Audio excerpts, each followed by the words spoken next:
Kickstart any celebration with these bangus croquetas with Dayap Dill Aioli made with Sarangani Bay, milkfish in oil. We begin by seasoning our mashed potato with salt and pepper. Add milk and our deboned and flaked milkfish, then mix. Next, we add butter and chives, then mix again.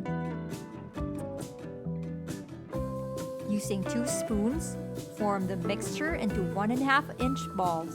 Dredge in flour, coat with egg, then breadcrumbs. Fry until golden brown.